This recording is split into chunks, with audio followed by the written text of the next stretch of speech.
Hola a todas y todos, este video se llama Todo lo que tendrías que haber googleado de Lewinsky para entender el texto. Al hablar de las instituciones se hace referencia a los distintos servicios de la iglesia, la misa solemne y las vísperas. La misa solemne es la misa tal cual la conocemos hoy, o por lo menos como la conocíamos antes de la pandemia. Este rito de la iglesia celebra el sacramento de la Eucaristía y al hacerlo usa una narrativa interna donde se repasa la muerte y la resurrección de Jesús. A su vez, cada misa representa un día dentro del año litúrgico que celebra la salvación de Cristo. Esta organización anual indicará las temáticas de las que tratarán las misas cada día y se distribuye en festividades y ciclos como el Adviento, la Navidad, las Pascuas, etc. Las vísperas son los oficios que se realizan por las tardes. Es una de las llamadas horas monásticas. Recuerden que dentro de los monasterios de la Alta Edad Media los monjes tenían la obligación de rezar cada 3 horas y las vísperas eran las horas de las 6. En este rito se conmemora el descenso de Jesús de la cruz o su sepultura y se compone de una secuencia de oraciones, lecturas de la Biblia, himnos, etc., que también representan las temáticas del año litúrgico. ¿Cuáles son los momentos musicalizados dentro de estos ritos? Todos. Tanto los textos que se repiten todos los días, que dentro de una misa son parte del ordinario, como los que se corresponden a la festividad o conmemoración de cada día dentro del relato del año litúrgico, que son parte del propio, pueden cantarse con cantos llanos o polifonías dependiendo de la época.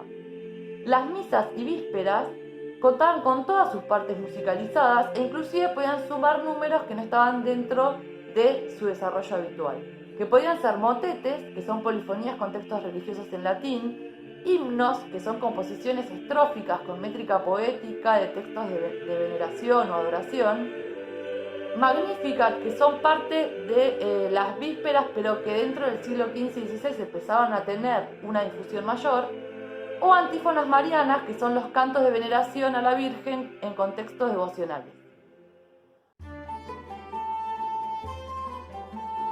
Otro de los repertorios mencionados en el texto son las laudas. Las laudas son canciones religiosas de devoción y alabanza, pero no litúrgicas, no pertenecen a los ritos de los que hablamos recién. Estuvieron relacionadas con las prácticas de las órdenes monásticas mendicantes, que al tener entre sus fundamentos la subsistencia a partir de la limosna y la difusión de la palabra de Dios, se instalaron principalmente en los centros urbanos. Así las laudas fueron unas músicas por fuera de la liturgia que estaban a cargo de cofradías y compañías y según el poder de la ciudad donde estaban instalados, podían inclusive relacionarse con los gremios y los músicos de las familias gobernantes.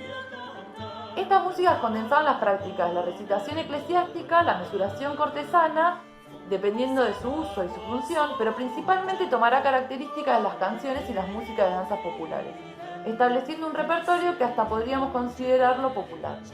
Las laudas estaban relacionadas con dos temáticas principales, la adoración a la Virgen María y el sufrimiento y la muerte de Cristo. Estas canciones podían sonar en Fiesta de los Santos antes o después de las misas y vísperas, pero tal vez una de las funciones más importantes estaba relacionada con el movimiento de los flagelantes. Sí, gente que se autoinflige dolor como manera de encontrar la salvación.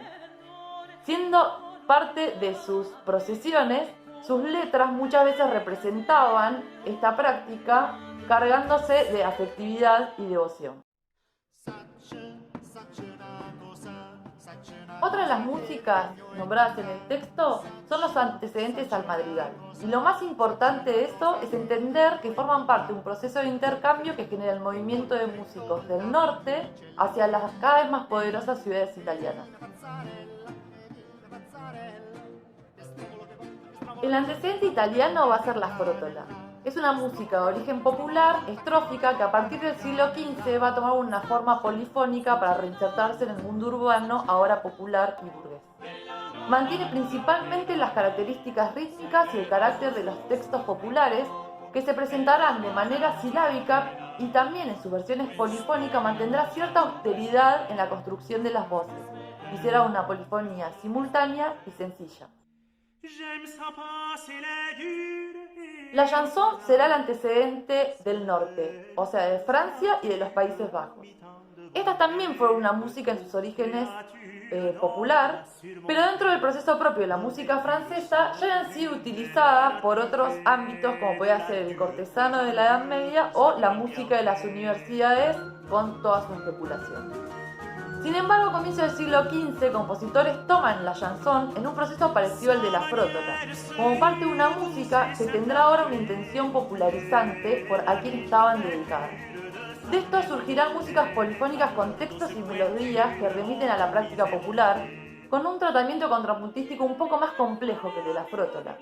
La más particular de sus expresiones fue la que posteriormente fue llamada chanson programática, que son las chansons que utilizan la sonoridad de lo que quiere representar mediante evocar los sonidos, por ejemplo los pájaros, la ciudad, etc. El resto de las músicas que aparecen en el texto son parte de este mismo proceso de músicas populares de ciertos países que son repensadas polifónicamente para reinsertarse popularizadas al ámbito propio de las ciudades. Sobre el villancico, que es la música de los villanos, el exponente español de estos casos, no nos vamos a encargar ahora, pero está bueno que lo recuerden para las unidades que siguen. Es importante entender que el madrigal, más allá de los antecedentes, con las diferencias que tiene el madrigal medieval con el madrigal renacentista, es que siempre va a ser una música especulativa desde la composición y sus textos van a ser principalmente poéticos. Otro de los repertorios que va a ser importante en otras unidades va a ser el de las danzas que se describen dentro del ámbito cortesano. Pero cuidado que en este caso lo que se está describiendo es el proceso de estilización. Lo más característico de esta transformación que sufrieron las músicas en el cambio de un ámbito al otro está relacionado con el orden de interpretación de la música. Se interpretan danzas de a pares con características métricas opuestas y la organización de una coreografía que ahora va a ser fija, con una coreografía que siempre se baila de la misma manera y en pareja. Cualquier relación con lo que nosotros conocemos como el folclore argentino no es pura casualidad. Ambas características son parte de la intención de limpiar la identidad de esas músicas en el ámbito popular. Para terminar, voy a hacer un repaso por los procedimientos compositivos que describe el texto. La manera de construir cosas nuevas en la Edad Media es tomar elementos que ya existen y ordenarlos de una manera distinta. Esto significa superponer y suceder elementos que ya existen en alguna otra producción musical. El cantus firmus hace referencia a una melodía preexistente utilizada como base de una nueva composición polifónica que podía tomarse de la música popular, eclesiástica o cortesana. Lo importante es que una composición con cantus firmus abarca una amplia gama de tratamientos rítmicos y melódicos de una melodía dentro de una nueva textura polifónica. Las formas fijas son formas poéticas que establecen la regularidad y repetición de los textos de una canción. Estas formas son preestablecidas y regulan la relación que existe entre el texto y la melodía, definiendo a través de la repetición o el retorno de estas partes la forma canción con sus partes habituales, estrofas, estribillos, etc. La más importante de estas formas es el virelai, la balade o el rondó. El faux bordón o falso bordón es una técnica de improvisación polifónica sobre una melodía, al igual que un organum de la música medieval de la Alta Edad Media. Fue tomado como técnica de composición hacia fines del siglo XIV y esa fue la mayor transformación. Se trataba de una manera de polifonía que establece nuevas voces paralelas a una melodía original a distancia de sexta, cuarta y octava. La isorritmia va a ser la manera polifónica de composición de los motetes politextuales de las universidades medievales y se basa en el tratamiento especial de una de las voces, el tenor, a la que se le aplica una técnica súper especulativa que es superponer un número de alturas de una melodía que ya existe con una cantidad de figuras rítmicas que no coincidan con el número anterior. De esta manera se logra como resultado una melodía sin ninguna repetición ni retorno, sobre las cuales se superponen otras melodías con distintos textos. El contrapunto imitativo es la técnica que consta de la reiteración y traslado a otros grados de la escala de una misma melodía en las distintas voces de una polifonía. Aunque no es un canon, porque no se respeta estrictamente la misma melodía en cada voz, es heredera de la cacha italiana. Este procedimiento está presente en la mayoría de las músicas polifónicas vocales del Renacimiento. Para despedirme les dejo un consejo: no dejen de leer, de escuchar y de googlear cuando están estudiando historia. Nos vemos la próxima.